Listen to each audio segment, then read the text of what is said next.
દિલ્હીના કેબિનેટ મંત્રી રાજેન્દ્રપાલ ગૌતમે સુરતની મુલાકાત લીધી હતી. સામાજિક સંગઠનોના આગેવાનો સાથે મુલાકાત કરી હતી. ત્યારબાદ વિવિધ વિસ્તારોમાં સામાજિક કાર્યક્રમોમાં પણ હાજરી આપી હતી. आज गुजरात के दौरे पे है और खास करके सूरत में आए हैं, क्या कहेंगे, किस तरह का आपका जो कार्यक्रम है वो रहेगा आपका? बेसिकली मैं तो पूरे देश का भ्रमण कर रहा हूँ. राजनीति तो आम आदमी पार्टी कर ही रही है, हम लोग राजनीतिक लोग तो हैं ही और सरकार में मंत्री भी हैं, तो वो तो जिम्मेदारी हम बखूबी निभा रहे हैं. देश में न्याय का शासन हो, समता, स्वतंत्रता, बंधुता और न्याय सबको मिले. लेकिन इसके साथ साथ हम एक सामाजिक व्यक्ति भी है, तो मैं तो गुजरात में मेरा आना भी सामाजिक दृष्टि से हुआ है. क्योंकि हम देख रहे हैं पूरे देश के अंदर कहीं मूंछ रखने पर हमारे आदमी की हत्या हो रही है, कहीं घड़े छुलेने पे हत्या हो रही है, कहीं हमारी बेटियों के साथ सामूहिक बलात्कार करके हत्या की जा रही है.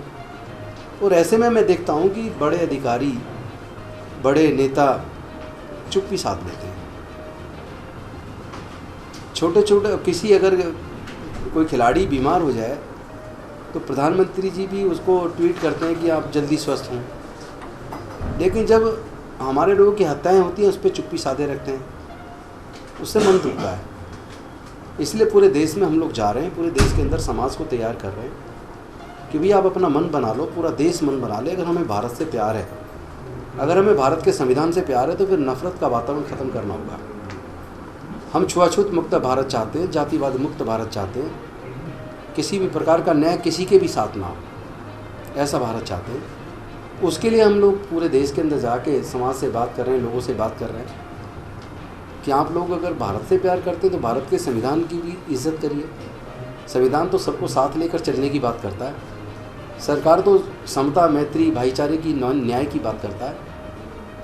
फिर इस तरह का क्यों हो रहा है कि कहीं जाति पूछ के हत्या हो रही है, कहीं मूंछ रखने पे हत्या हो रही है, कहीं घड़े छूने पे हत्या हो रही है, कहीं बहन बेटियों की बलात्कार करके उनको फांसी पे लटकाया जा रहा है. इससे दिल दुखता है. राजनीति अपनी जगह है, लेकिन न्याय की बात तो करनी पड़ेगी ना.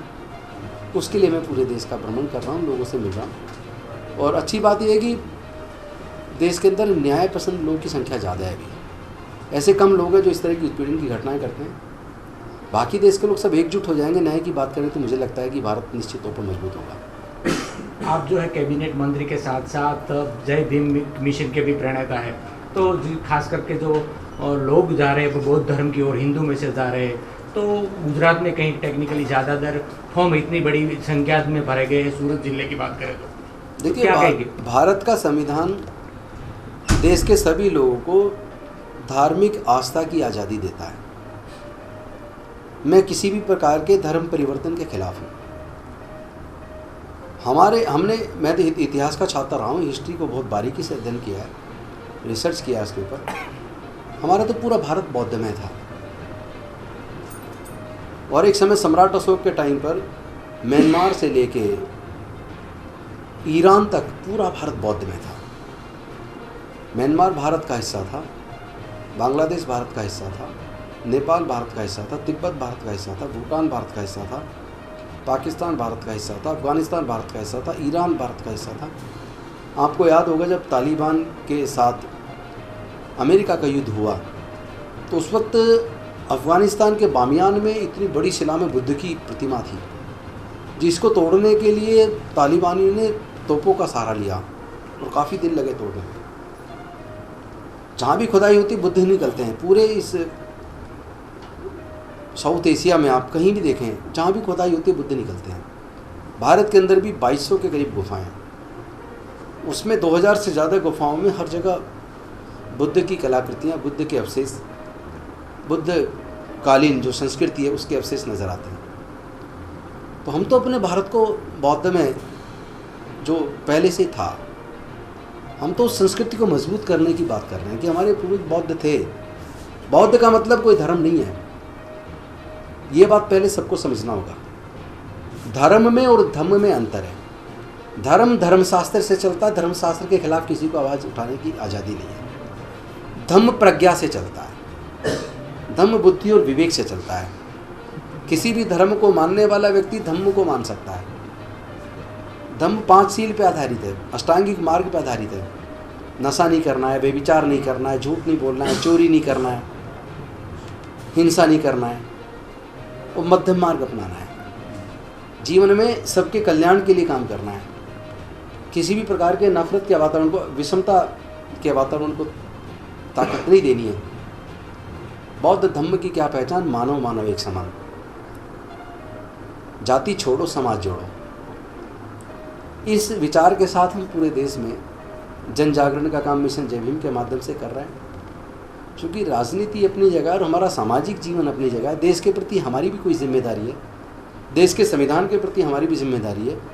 भारत में विषमता का वातावरण खत्म हो, छुआछूत खत्म हो, आपस में भाईचारा पैदा हो, सब लोग मिलकर भारत को मजबूत करें, सबके लिए कल्याण की भावना हो। इस भावना को जन जन तक पहुंचाने का काम कर रहे हैं हम लोग। पूरी मांगी गई है वहीवटी तंत्र से, जिला कलेक्टर से। क्या लगता है आपको कि ये जो बौद्ध धर्म में जाने के लिए लीगली प्रोसेस है उसमें क्या कहेंगे आप? देखिए, मैं तो ये कहता हूँ बौद्ध धर्म आचरण का धर्म है। कोई किसी भी प्रकार की परमिशन भी ना ले और अपने आचरण में बुद्धिज्म को उतार ले, अपने आचरण में मानवता ले आए, अपने आचरण में प्यार ले आए, अपने आचरण में बुरे कामों से दूर हो जाए, अपने मन में सबके प्रति मंगल कामना ले आए, वो अपने आप ही बौद्ध है। अपने जीवन के फैसले अंधविश्वास पाखंडवाद से दूर होकर बुद्धि और विवेक से सही और गलत का अंतर करके अपने जीवन के फैसले ले, हर वो व्यक्ति बौद्ध है। किसी भी धर्म को मानने वाला व्यक्ति बौद्ध हो सकता है, उसको आचरण में इस विचारधारा को लाना होगा। लेकिन अगर बात की जाए राजकीय नीति की, तो अगर इतने सारे लोग स्वैच्छिक रूप से बौद्ध धर्म को लीगली फॉर्मेलिटी से आना चाह रहे हैं, तो हजारों की संख्या में और पूरे भारत की संख्या में देखा जाए तो लाखों में लोग आज हिंदू धर्म से बौद्ध धर्म में आना चाहते हैं। ऐसा देखिए, क्यों? पूरे देश के लोग जो न्याय पसंद लोग हैं वो अन्याय मुक्त चाहते हैं। वो चाहते नहीं कि जाति की वजह से उनके साथ छुआछूत हो, उनकी हत्याएं हों, उनकी बेटियों की इज्जत लूटे। वो चाहते नहीं कि जाति की वजह से वो लोग देश के संसाधनों से दूर रहें। वो चाहते नहीं कि जाति की वजह से जो हजारों साल तक उन्होंने झेला वो आगे भी झेलते रहें। वो सिर्फ ये चाहते हैं हम सब भारतवासी सब मिलके क्यों नहीं रह सकते, आपस में प्यार क्यों नहीं हो सकता सबके बीच। जब कोई बीमार होता है, गंभीर बीमार हो जाए, ऑपरेशन की ज़रूरत पड़े, डॉक्टर के आपको 20 यूनिट ब्लड का इंतज़ाम करना है, तो तब तो कोई भी नहीं कहता कि मुझे इस जाति या इस धर्म का ब्लड चाहिए। तब तो सब कहते हैं ब्लड डोनेट करवा दो, जान बचानी है। इसका मतलब कुदरत ने तो इंसान बनाया, तो जाति धर्म तो लोगों ने बनाया ना। हम तो सिर्फ एक बात कह रहे हैं, सब अच्छे इंसान बनो, बस इसी बात को लेके जा रहे हैं। आखिरी सवाल गौतम जी, 75 साल का जो मना रहे जश्न पूरे देश में, और आज भी 75 साल के बाद, आज़ादी के बाद भी सूद आसूद कहीं ना कहीं दिख रही है, क्या कहें? मैं यही इसीलिए तो मैं बोलता हूँ कि मैं कैसे आज़ादी का 75 अमृत महोत्सव मना लूँ, जब मेरे 9 साल के बच्चे की हत्या सब इसलिए हो गई कि वो प्यासा था, उसने घड़े को छू लिया तो हत्या हो गई। उसके बाद दोबारा घटना हो गई, घड़े छूने पे ही उसको बहुत बुरी तरीके से मारा। एक और घटना मार्च के महीने में हुई, जितेंद्र मेघवाल जो है कोविड हेल्थ वर्कर था, वो मूंछ रखता था, सुंदर दिखता था, और उसने सोशल मीडिया पे अपनी मूंछ बनाते हुए फ़ोटो डालता था। तो हत्यारे ने पुलिस को इन्वेस्टिगेशन जब हुआ तो उसने जांच में कहा मैंने इसको इसलिए मारा, दलित है, मूंछ बनाते हुए अपनी वीडियो डालता है, इसलिए मैंने इसकी हत्या की। तो क्या इस वजह से हत्या कर दोगे कि हम सुंदर दिखते हैं या हम मूंछ रखते हैं? मूंछ रखना गुनाह है क्या? तो दिल तो दुखेगा ना, हम भी तो इंसान है ना, तो न्याय की बात तो करनी पड़ेगी।